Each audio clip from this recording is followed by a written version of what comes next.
Ilang buwan na pala akong walang upload at ngayon lang ulit, kaya hayaan nyo ako magkwento.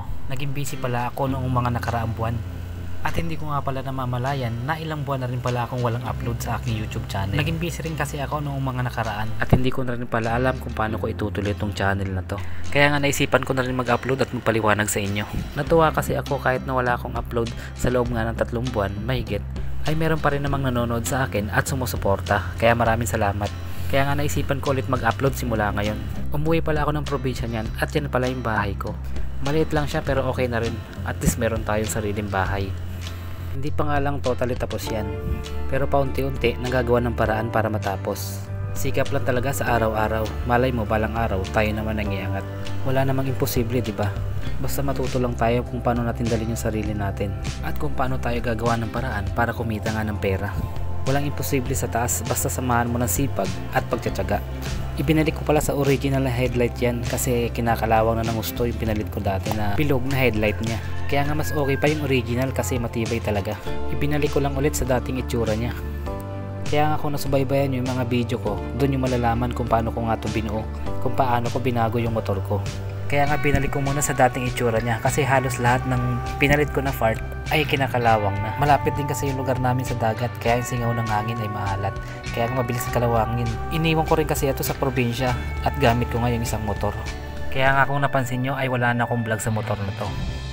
Kaya nga ngayon lang ulit siya lumabas. Kawawa na rin kasi siya at kinakalawang na yung mga parts. Kaya nga pag-uwi ko nga dito ay ito na agad ang inasikaso ko. May kwento ko nga lang pala sa inyo na 2 beses na pala akong sumahod sa YouTube channel ko. Baka kasi isipin ng iba dyan na buwan-buwan ay sumasahod ako sa YouTube channel pero hindi naman. Sa loob po yun ng 2 taon at hindi rin naman kalakihan yun kasi kailangan mo makaipon ng $100 bago mo masahod yun.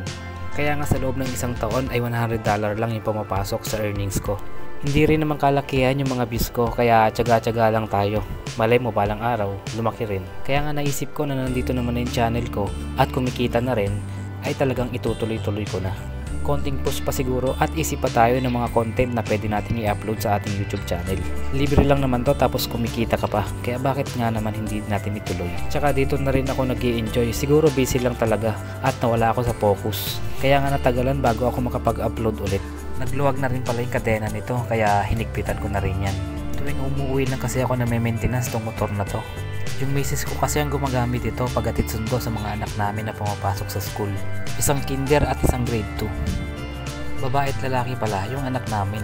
Kaya nga napupursige ako sa buhay para ma-provide ko yung mga pangangailangan nila. Para nga makapagtapos sila at hindi sila mahirapan sa buhay na katulad ko. Kasi ayaw ko nang maranasan ng mga anak ko yung mga naranasan ko dati.